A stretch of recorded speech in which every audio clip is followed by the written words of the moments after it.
Hi കൂട്ടുകാരെ, ഇന്ന് നമുക്കൊരു സാമ്പാർ ഉണ്ടാക്കാം. അതിനു വേണ്ടി മുരിങ്ങാക്കായി എടുത്തിട്ടുണ്ട്, അച്ചിങ്ങാപ്പയർ, ക്യാരറ്റ്, പിന്നെ ഒരു ചെറിയ ഉരുളക്കിഴങ്ങ്,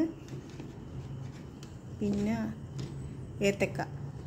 ഞാനിത് തോല് കൂടിയാണ് എടുത്തിട്ടുള്ളത്. സാമ്പാറിന് തോല് കൂടി എടുക്കുമ്പോൾ നല്ല ടേസ്റ്റ് ആയിരിക്കും അത്. എന്നാൽ നമുക്കിതൊന്ന് വേവിച്ചെടുക്കാം. ഇതിലേക്ക് 2 ടേബിൾ സ്പൂൺ സാമ്പാർ പൊടി ഇട്ട് കൊടുക്കുക. ഇനി 1 ടേബിൾ സ്പൂൺ കൂടി ഇട്ട് കൊടുക്കുക. 2 ടേബിൾ സ്പൂൺ സാമ്പാർ പൊടി, ആവശ്യത്തിന് ഉപ്പ്,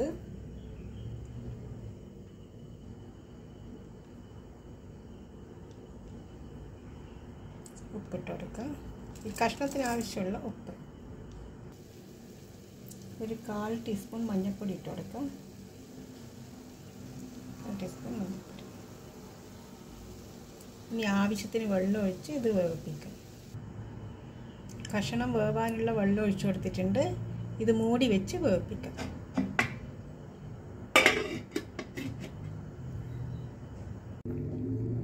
കഷ്ണങ്ങളൊക്കെ ഏകദേശം വെന്തിട്ടുണ്ട്, എന്നാലും കുറച്ചും കൂടി വേവണം.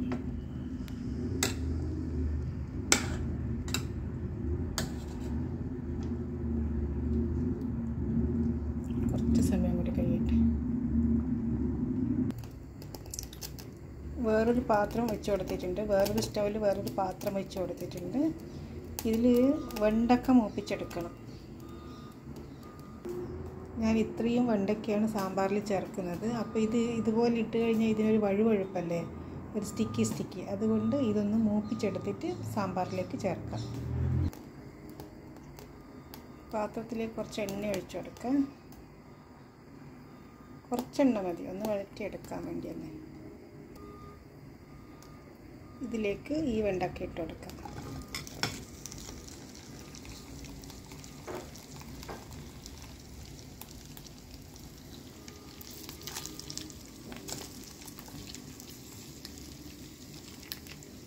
ഇതങ്ങനെ കൂടുതൽ ഇളക്കി കൊടുക്കേണ്ട ആവശ്യമൊന്നുമില്ല.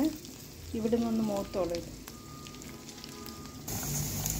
കഷ്ണങ്ങളൊക്കെ വെന്ത് വന്നിട്ടുണ്ട്. അതിലേക്ക് ഒരു മീഡിയം സൈസ് തക്കാളി ഇട്ട് കൊടുക്കാം. ഈ തക്കാളിക്കൊന്നും വേവില്ലാത്തത് കൊണ്ടാണ് ഇപ്പോൾ ഇട്ട് കൊടുക്കുന്നത്. തക്കാളിയൊക്കെ പെട്ടെന്ന് വേവുമല്ലോ. വെണ്ടക്ക മൂത്ത് വരുന്നുണ്ട്.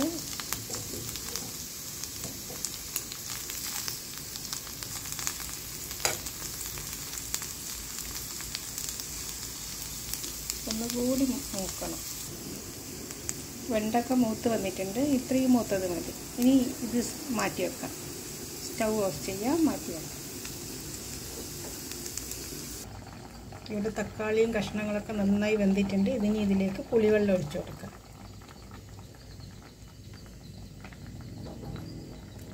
ഇളക്കി നോക്കാം.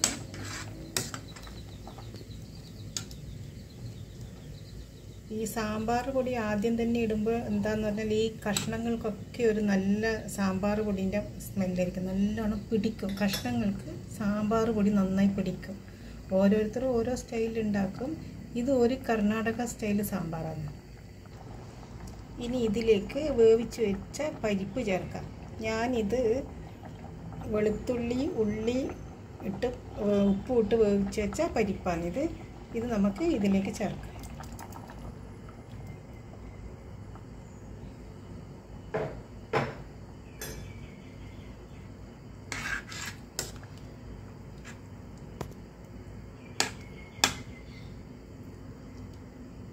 കുറച്ച് വെള്ളം ഒഴിച്ചു കൊടുക്കാം. ചൂടുവെള്ളം ഒഴിച്ചു കൊടുക്കണം.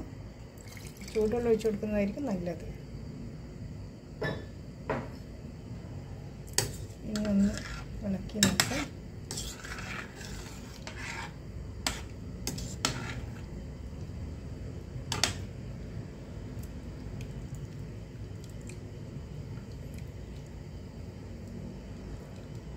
ഈ സമയത്ത് ഉപ്പൊക്കെ നോക്കാം. കുറച്ചുകൂടി വെള്ളം ഒഴിച്ചു കൊടുക്കണം. എനിക്ക് കുറച്ചുകൂടി ലൂസ് വേണം. കുറച്ചുകൂടി ചൂടുവെള്ളം ഒഴിച്ചു കൊടുക്കുന്നുണ്ട്. ഇത് തിളച്ച് വരുമ്പം കുറച്ചുകൂടി കുറുകും. സാമ്പാർ ഓൾമോസ്റ്റ് റെഡി ആയിട്ടുണ്ട്. ഇതിലേക്ക് ഈ മൂപ്പിച്ച് വെച്ച വെണ്ടയ്ക്ക ഇട്ട് കൊടുക്കാം. ഇനി ഇതൊന്ന് തിളച്ച് കഴിഞ്ഞാൽ മതി. ഇപ്പം തന്നെ നല്ല മണമൊക്കെ വരുന്നുണ്ട്. ഞാൻ ഇവിടെ യൂസ് ചെയ്തത് ബ്രാഹ്മിൻസിൻ്റെ സാമ്പാർ പൊടിയാണ്. അതിടുമ്പോൾ നല്ലൊരു മണമാണ് അതിൽ സാമ്പാറിൽ. സാമ്പാർ റെഡി ആയിട്ടുണ്ട്.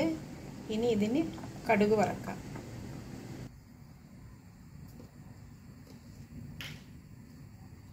എണ്ണ ഒഴിച്ചു കൊടുക്കുക. ഇത് ഞാൻ നേരത്തെ വെണ്ടൊക്കെ ചൂടാക്കി അതേ പാത്രമാണ്, അത് കഴുകിയില്ല. പിന്നെ എണ്ണ ഒഴിച്ചു കൊടുക്കുക. കടുക്,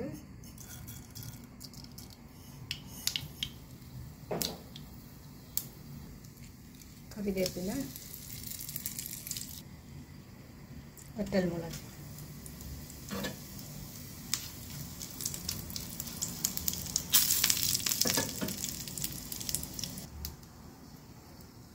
ഇതിലേക്ക് ഒരു 1/4 ടീസ്പൂൺ മല്ലിപ്പൊടി ഇട്ട് കൊടുക്കാം. നമ്മൾ സാമ്പാറിൽ മല്ലിപ്പൊടി ഇട്ടില്ലല്ലോ, അപ്പോൾ ആ ഒരു സ്മെല്ലിന് വേണ്ടി മാത്രം ഒരു 1/4 ടീസ്പൂൺ ഇട്ട് കൊടുക്കാം. സ്റ്റവ് ഓഫ് ചെയ്തതാണ്, പാത്രത്തിൻ്റെ ചൂട് മാത്രമേ ഉള്ളൂ. ഇനി ഇത് സാമ്പാറിലേക്ക് ചേർക്കാം.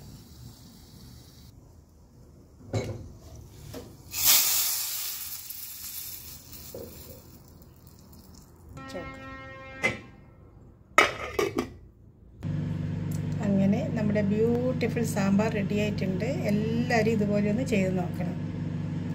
Okay, bye bye. Thank you for watching.